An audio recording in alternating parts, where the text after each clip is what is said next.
کے زخم کو جلد آمد کا مقصد یہی ہے نا. لیکن گھر والوں کو فرصت نہیں کہ وہ اپنے بیٹے کے لیے جو محفل سجایا, لوگوں کو دعوت کیا, لوگ آئے, مولوی صاحب لوگ آئے اور نعت و منقبت کلمہ درود پاک پڑھ کر تمہاری مصیبت کو ٹالنا چاہتا ہے اور تم مصیبت خریدنا چاہتے, تم کو ٹائم نہیں. اب یہ دیکھیں میرے نبی صلی اللہ علیہ وسلم, اس کو بولتے ہیں ختنہ مسنونہ, آپ لوگوں نے سنا بھی ہوگا, پڑھے لوگ پڑھے بھی ہوں گے. میرے نبی کو کسی نے ختنہ کیا؟ جی نہیں. ہاں, پھر ختنہ مسعود آتے. میرے نبی کا نام لاڑی جس کو ہم لوگ بولتے ہیں, وہ خون کے لوتھڑے سے جو لاڑی لگا ہوتا ہے پیٹ میں, وہ بچوں کے زندگی کا خوراک ہے ماں کے پیٹ میں, ہے نا. وہیں سے خون کا کنیکشن جڑتا ہے اور وہ ڈائریکٹ پیٹ میں جاتا ہے اور بچہ پلتا پھولتا بڑھتا ہے, اور جب 9 مہینہ یا 10 مہینہ ہوتا ہے تو بچہ دنیا میں آ کے آنکھ کھولتا ہے. یہ کہ نہیں, یہ ہوتا ہے سسٹم ہے, اللہ نے سسٹم بنا دیا. آخر جب دنیا میں آیا تو خوراک منہ سے چالو ہو گیا, نہیں خوراک منہ سے, چاہے ماں کا دودھ پیے یا پھر ڈبہ کا دودھ پیے, لیکن پیے گا منہ سے نہیں. اور جب پیٹ میں ہے تو خوراک ڈائریکٹ پیٹ میں. آخر ڈائریکٹ پیٹ میں کیوں ہونا تو چاہیے کہ منہ کے مادھیم سے آئے, کھانے کے لیے رب نے منہ دیا ہے, لیکن آ رہا ہے ڈائریکٹ پیٹ میں. وہ اس لیے جس گندے خون سے وہ خوراک تیار ہوتا ہے تو وہ منہ کے مادھیم سے نہیں بلکہ ڈائریکٹ پیٹ میں آئے. کیوں؟ اس لیے کہ آپ نبی پاک پر درود پاک پڑھنے والے ہو, اس نبی پاک کا کلمہ پڑھنے والے ہو, اور جس نبی پاک کا کلمہ پڑھو گے ناپاک خون منہ کے مادھیم سے نہیں پیٹ کے مادھیم سے آئے گا, تاکہ نبی پاک پر پاک منہ کے ذریعے سے وہ کلمہ جاری ہو جائے. اس لیے ڈائریکٹ پیٹ سے کنیکشن ہے, اور اس کنیکشن کو کاٹنے کے لیے, پیدا ہونے کے بعد اس کنیکشن کو کاٹنے کے لیے ہمارے یہاں کا سسٹم ہے, مین کو بلاتے ہیں, ہاڑی کو بلاتے ہیں, یا جو بچہ جنانے کا کام کرتی ہے ان کو بلاتے ہیں. یہ ہوتا ہے وہ آ کر کاٹتی ہے اور بخشش لے کر جاتی. کیا لے آتی ہے؟ بخشش. آج کے دن میں تقریباً 1000 روپے ہو گیا ہو, بخشش لے کر جاتی. اب ایک ہارن کا بخشش, ایک بچہ جنانے والی کا بخشش, ایک دائی کا بخشش, اس کو غور کیجیے گا, تقریباً آج کے ڈیٹ میں 1000 روپے. اور میرے نبی کو رب نے نہ دائی کا محتاج رکھا نہ نائی کا محتاج رکھا, نہ دائی کا نہ نائی کا.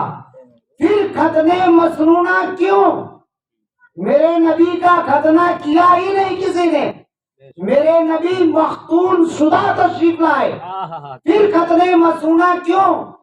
تو میرے نبی کے جد امجد حضرت ابراہیم علیہ الصلوۃ والتسلیم کا ختنہ کرایا گیا, ختنہ کرایا گیا.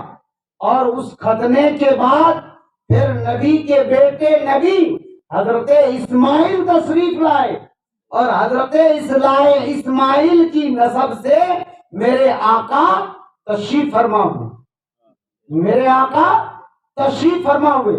تو یہ ختنہ حضرت ابراہیم کی سنت ہے, اور حضرت ابراہیم کا ختنہ تقریباً 80 سال کی عمر میں کرایا گیا, اور آج 80 سال کی عمر میں قبر میں چلے جائیں گے, 80 سال کی عمر میں قبر میں چلے جائیں گے.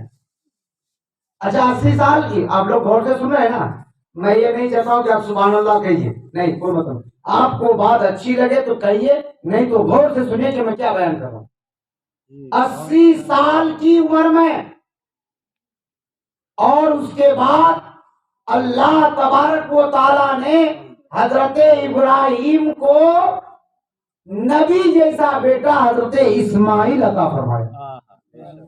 اور اسماعیل کی نسل سے پاک ارواح سے منتقل ہو کر میرے پیغمبر دنیا میں تشریف لائے. اس لیے یہ ختم مسنونہ میرے نبی نے اس کو پسند کیا. اچھا نبی نے پسند کیوں کیا؟ اس پر غور کی جائے. جب آپ کا ہوا نہیں تو آپ پسند کیوں کیے؟ آپ غور کیجیے. اللہ پاک، نبی پاک، ختنہ کے ذریعے سے آدمی ہوتا ہے پاک. ختنہ کے ذریعے سے آدمی ہوتا ہے پاک. پاک رہنے کا طریقہ ملتا ہے اور پاک و صاف کی زندگی اللہ پاک کو پسند ہے، نبی پاک کو پسند ہے.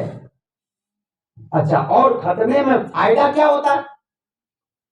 فائدہ یہ ہے ڈاکٹروں نے، اطباؤں نے ریسرچ کیا، تفتیش کی، تلاش کیا تو ڈاکٹروں نے کہا کہ بہت سارے مرض مہلک سے آدمی بچ جاتا ہے، بچہ بچ جاتا ہے. مرض مہلک کسے کہتے ہیں؟